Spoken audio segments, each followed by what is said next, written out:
Assalamualaikum warahmatullahi wabarakatuh.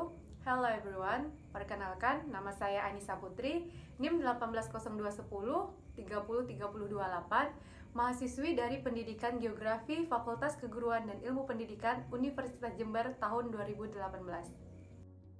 Saya akan menjelaskan tentang satu materi di kelas 10 semester ganjil, yaitu tentang proses tektonisme dan vulkanisme serta pengaruhnya terhadap kehidupan. Baiklah, di sini saya akan membahas tentang kompetensi dasar, yaitu 3.4. Yang pertama ada menganalisis dinamika litosfer dan dampaknya bagi kehidupan. Kemudian di 4.4 ada menyajikan hasil analisis dinamika litosfer dan dampaknya bagi kehidupan. Pembelajaran sendiri yang pertama yaitu peserta didik mampu memahami tentang proses tektonisme, patahan, dan lipatan. Kemudian peserta didik diharapkan mampu menganalisis serta membedakan dari jenis batuan pembentuk bumi tersebut. Terus yang terakhir, kita berharap peserta didik mampu memahami dan menganalisis tentang proses vulkanisme yang terjadi. Yang pertama yaitu ada tentang proses tektonisme dan pengaruhnya terhadap kehidupan. Apa sih tektonisme itu? Tektonisme sendiri adalah suatu peristiwa pergeseran atau dislokasi letak lempeng bumi dalam skala besar, baik mendatar maupun vertikal. Dan tektonisme sendiri terdiri atas dua proses. Yang pertama ada yang namanya proses lipatan, kemudian ada yang namanya proses lipatan. Apa sih proses lipatan?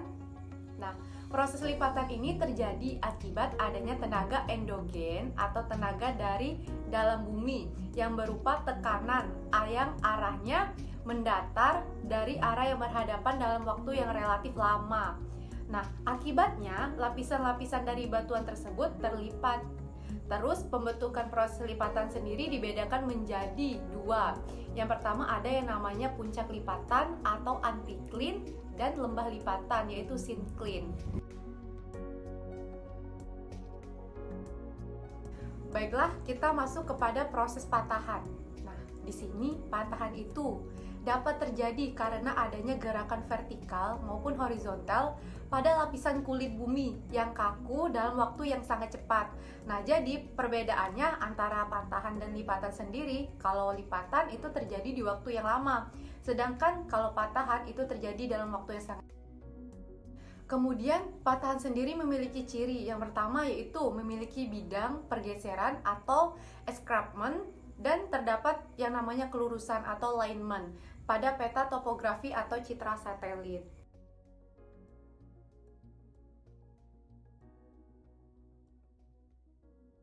Secara umum, patahan itu dibedakan menjadi tiga. Yang pertama ada yang namanya patahan normal atau normal fault.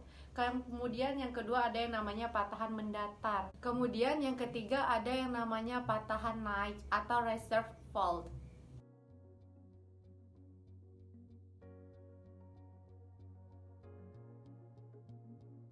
Litosfer sendiri terdiri dari berbagai jenis batuan dan mineral. Batuan sendiri adalah massa yang terdiri atas satu atau macam mineral komposisi kimia tetap sehingga dapat dipisahkan atau disatukan dengan antara satu dengan yang lainnya. Ini yang pertama yaitu ada yang namanya batuan beku. Apa sih batuan beku itu? Nah, batuan beku sendiri merupakan batuan yang terbentuk akibat adanya magma yang mengeras. Kemudian yang kedua ada yang namanya batuan sedimen. Batuan sedimen sendiri yaitu terbentuk dari batuan beku yang mengalami pelapukan, pengangkatan, dan pengendapan.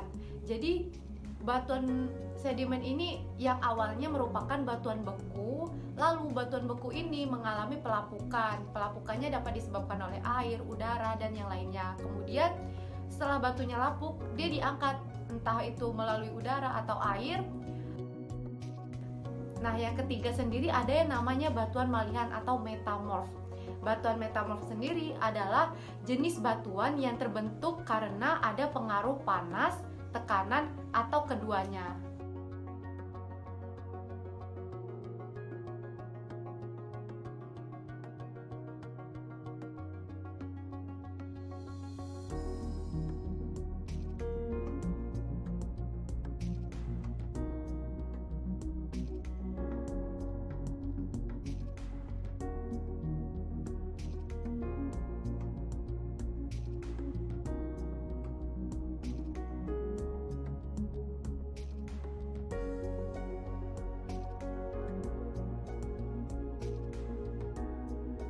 Yang pertama ada yang namanya magma. Magma sendiri yaitu bahan silikat cair pijar yang terdiri atas benda padat, cair, dan gas yang terdapat di dalam litosfer dengan suhu 900 sampai 1200 derajat Celcius.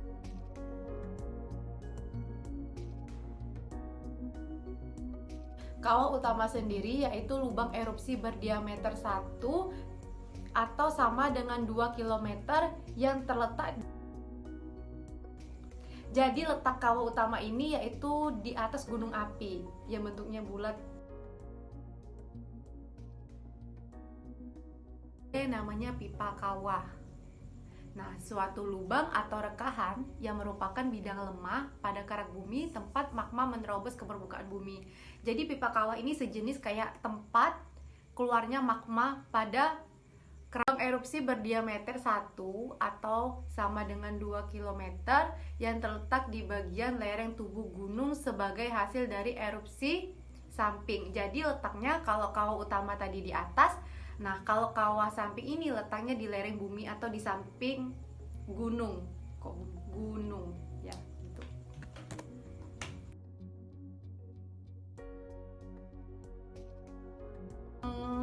Kelima, ada yang namanya kerucut parasit. Nah, kerucut parasit ini terbentuk dari akumulasi material hasil erupsi di luar kawah utama yang terletak di bagian tubuh gunung api dengan ukuran yang lebih kecil dari kerucut gunung api utamanya. Yang terakhir ada yang namanya leleran lava, yaitu lava yang mengalir dari lubang kawah sebagai akibat keluarnya magma ke permukaan bumi. Ke yang namanya intruksi magma. Intruksi magma pasti pernah dengar dong apa itu intruksi magma? Ya, intruksi magma sendiri adalah aktivitas magma pada litosfer yang memotong atau menyisip di antara lapisan-lapisan litosfer tetapi tidak. Jadi intruksi magma pada litosfer sendiri ini kayak jatuh magma yang keluar dari dalam gunung api tetapi tidak sampai ke permukaan. Jadi dia kayak ngestak atau berhenti pada satu titik. Jadi tidak sampai ke permukaan bumi.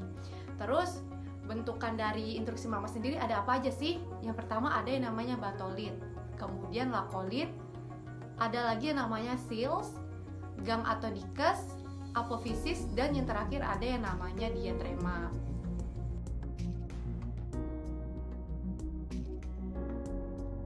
Erupsi magma sendiri bisa juga kita sebut dengan erupsi. Pasti kalian pernah dengar dong apa itu erupsi. Nah, erupsi sendiri atau erupsi magma sendiri yaitu penerobosan magma sampai ke permukaan bumi. Jadi kalau erupsi cuma sampai ke berhenti di satu titik stuck, tidak sampai ke permukaan. Nah, kalau ini dia sampai ke permukaan bumi. Contohnya kayak di Semeru kemarin itu kan belum lama ini terjadi yang namanya erupsi gitu. Jadi magmanya benar-benar keluar sampai ke permukaan bumi. Nah, kemudian berdasarkan lokasi tempat keluarnya magma, erupsi dibedakan menjadi 3. Yang pertama ada yang namanya erupsi linier. Kemudian ada erupsi areal. Terus yang ketiga ada yang namanya erupsi sentral.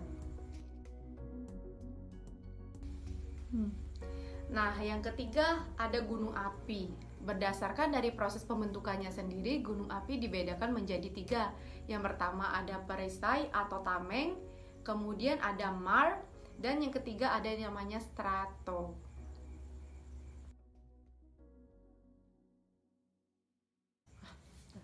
Baiklah, mungkin sampai di sini saja isi video kali ini. Semoga bermanfaat bagi kalian. Mohon maaf kalau masih banyak kekurangan atas video ini. Semoga kalian dapat memahami dari apa yang saya jelaskan tadi. Lebih dan kurang saya mohon maaf. Wassalamualaikum warahmatullahi wabarakatuh.